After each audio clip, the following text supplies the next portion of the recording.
Ils sont là. Tiens, un petit tour sur le hashtag RMC Live. Alors, il y a Playmojo qui va mettre le point final au débat Benzema. Il dit, pour les footeux, Benzema invisible parce qu'il claque pas de but. Pour le reste, c'est pas son meilleur match, mais pas complètement invisible non plus. Rôle de point de fixation. C'est pas son manque de but qui est gênant ce soir. Mais il est pas dans la plus grande des formes, c'est entendu, nous dit Playmojo. Mbappé, la légende, nous dit sur le coup là, Kimpembe, Ronaldo, il dit Kimpembe doit rester au sol et crier à la mort, c'est la base. Ramos ne se serait pas gêné. Et puis j'ai Mirva qui nous dit Gilbert, mais c'est qui ton prof de yoga? Je veux le même. Bon. C'est ma maman. Voilà. Cédric, au 32-16. Salut Cédric. Salut les gars, comment ça va? Salut ça Cédric. Va et toi? Ouais, ça va. Bon, ça va pas trop, mais bon. On fait aller, hein. C'est comme ça. Hein. C'est le football, comme on dit. Toi, t'estimes que le PSG a été un peu prétentieux, c'est ça?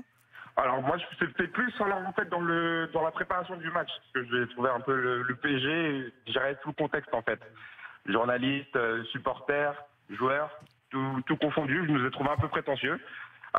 Au début du match, on avait l'impression que Paris était favori à Bernabeu, comme si on devait gagner à tout prix. Et alors que c'est une confrontation aller-retour, il y a un match retour, et bon, j'ai pas compris pourquoi on avait cette obligation à tout prix de gagner à Bernabeu en fait. Voilà, donc je les ai trouvés un peu trop favoris. Mais qui c'est qui a dit qu'ils étaient obligés de gagner? Dans le contexte un peu, moi j'écoutais à la radio, j'écoutais un peu l'after, tout le monde disait que Paris allait gagner au Real parce que Real était au Real. Non, disait pas ça. Non mais il faut prendre en considération aussi les dynamiques du moment. C'est-à-dire que le Real est dans le dur depuis quelques semaines. Exactement. Et puis le PSG était bien. Puis le PSG est bien, le PSG met son équipe, PSG a le droit d'aller gagner à Bernabeu. Bien sûr, mais après dans l'histoire du foot, PSG par rapport au Real Madrid, c'est pas voilà. Oui, mais bon, c'est le PSG Ludogorets ça. Titre. Moi je ne vois pas favori en fait. Après je suis un peu tombé dans le piège. Moi je suis supporter parisien aussi également et je l'ai cru et au final aujourd'hui c'est la douche froide, c'est la grande désillusion. C'est la déception, ouais, mais c'est la déception. Je pense que tu es plus déçu du déroulement du match, du déroulé du match que le fait que Paris perde à Bernabeu parce que tu as le droit de perdre. Mais au final, c'est pas une surprise. En fait, moi, j'ai un petit sondage à faire, simplement. Voilà, là, vous êtes tous les 4, tous les 5 autour du plateau. Alors, dites-moi juste, au moment où on prend le deuxième but, qui ne s'est pas dit, on va prendre le troisième? Non, pas forcément. Non. Jean-Michel Larquet a dit non, avec Roland, il disait attention à pas prendre le troisième. C'est vrai. Sincèrement, ouais. Alors moi, je l'ai senti. Donc moi, je l'ai revécu un peu comme on l'a vécu au Barça l'année dernière.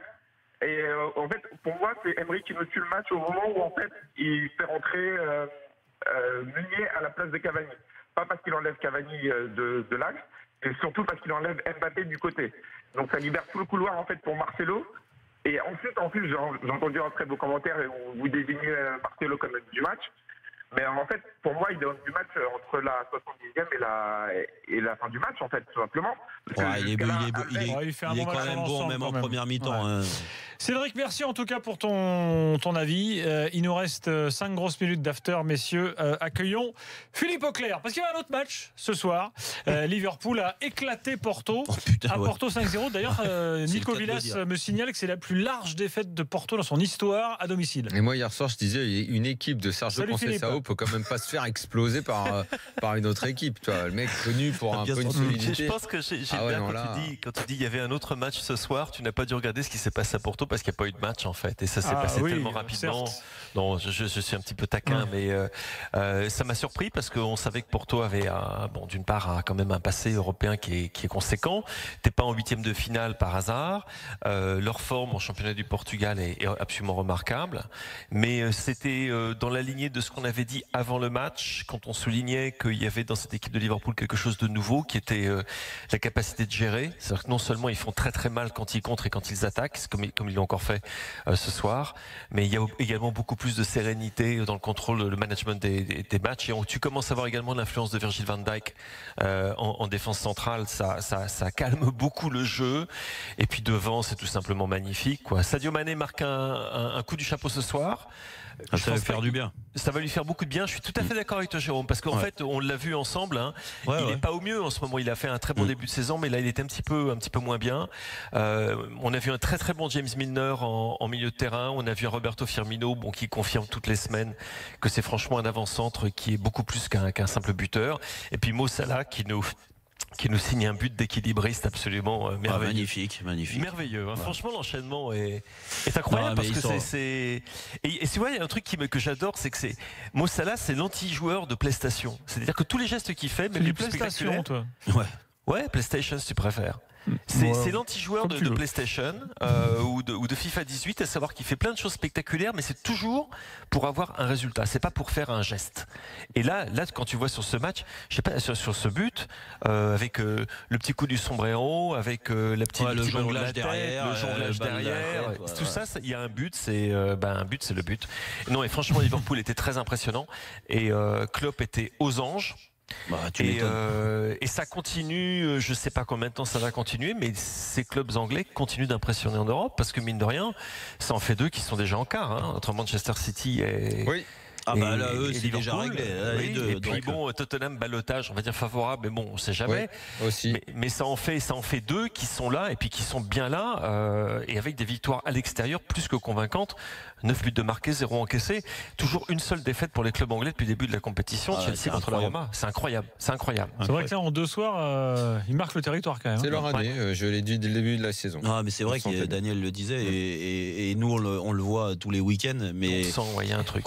Contrairement aux autres années où ils sont toujours focalisés sur la première ligue, mais là, ils lâchent pas en Coupe d'Europe et c'est la puissance fait quand même la différence. Ils ont une puissance physique. Ces clubs anglais, qui manque un peu au PSG si on revient au match de ce soir, notamment au milieu, dans certains impacts, dans la volonté de faire mal. Ouais, c'est dans l'impact physique en particulier. Je suivais les 2 matchs et c'est un truc qui m'a frappé. Moi, je dis que le foot aujourd'hui se joue plus là-dessus que. Il y a des fois, moi, j'aime beaucoup parler tactique, mais je vous assure, et ça fait un petit moment que je le dis en Ligue des Champions à partir des 8e.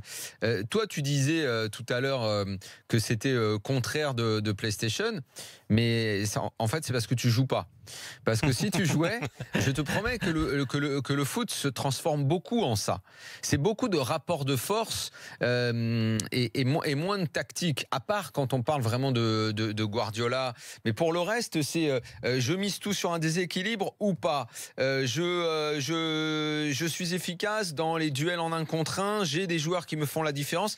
Liverpool est un peu une illustration de ça, quelque part. Quand leurs 3 devant sont en feu, qu'ils arrivent à éliminer en 1 contre 1, avec leur vitesse et le choix. C'est un peu le PSG aussi, hein. Mais aussi, si Neymar réussit à éliminer un mec, 2 mecs, c'est ce que je te disais. Ça se joue beaucoup. Et le Real ce soir, leur efficacité, leur force, leur puissance, parce que tactiquement, il n'y a rien de dingue dans ce que fait le Real ce soir. Non, mais plaisante quoi.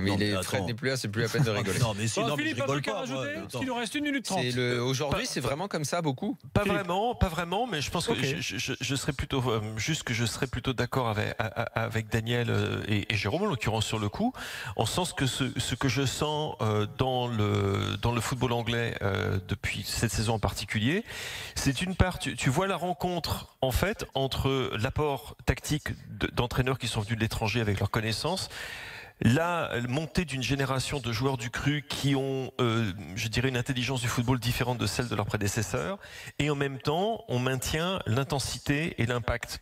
Et du coup, tu as un football hyper ultra dynamique qui te donne des équipes comme Manchester City, comme Liverpool et comme Tottenham. Manchester United et Chelsea, par contre, je suis moins sûr. C'est pour ça que j'ai des doutes sur eux. Demain soir, Europa League, une dernière info, Mitroglou forfait, absent 3 semaines, touché à une cuisse, il ne jouera pas contre Braga. Philippe, merci, à très vite. Bonne nuit. Merci, à très vite. Ciao. Les gars, minuit 56. Braga est rassuré ce soir. Vous savez où on va là? Au lit. Non. Mais non, on va en Corée du Sud. À Pyeongchang. Ah oui, mais bon, nous on n'y va Christophe pas. Cessieux. Christophe Cessieux, il y est, lui, il s'amuse. Pour lui, il est 8h56 du matin. Pour lui. Je vais au Bourget, je prends le jet, j'arrive. Salut Christophe. Ça va les garçons? Salut Christophe. Vous avez le moral? On va regarder le slalom le géant, on va t'écouter. Écoute Christophe, on a le moral comme les rugbyman. Christophe, moi franchement, m'en veux pas si je me tiens au courant demain matin du résultat. Oui, tu fais comme moi avec le PSG. Tu vois, je me suis réveillé tout à l'heure et j'ai regardé le résultat. Bon, dis-moi, pas de report pour l'instant, les courses vont avoir lieu? Non, figure-toi qu'il fait beau et qu'il n'y a pas de vent. C'est un truc miraculeux ici en Corée. Grand ciel bleu aujourd'hui, pas de vent, des conditions parfaites pour que les courses puissent enfin se dérouler normalement. évidemment, et on va se régaler. Ça va être un véritable feu d'artifice aujourd'hui, avec notamment le slalom géant dames qui débutera dans une demi-heure, avec notamment Tessa Worley. On suivra également les compétitions de patinage artistique avec le programme libre des couples et nos Français Vanessa James et Morgane Cypré. Et évidemment, la descente, ce sera à 3h du matin, heure de Paris. Okay. Théo, Musaton, Claré et Roger. Il va y avoir un festival de médailles aujourd'hui, Gilbert. Et tout ça, c'est sur RMC en direct. Nuit olympique. Allez, à tout à l'heure. À suivre avec Christophe. On va se mettre devant la télé. On y va. Et l'after revient demain soir dès la fin des matchs d'Europa League, bien sûr. Bons Jeux Olympiques. À tout de suite avec Christophe.